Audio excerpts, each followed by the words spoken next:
So what's up guys?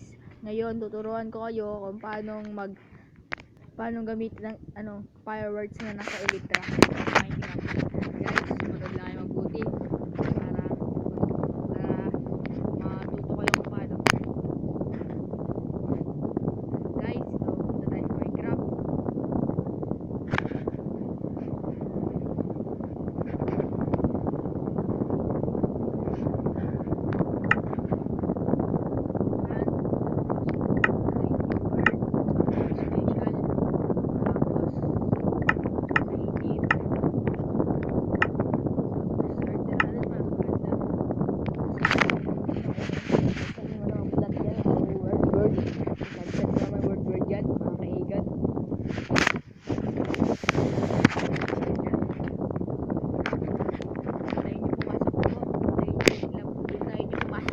Minecraft.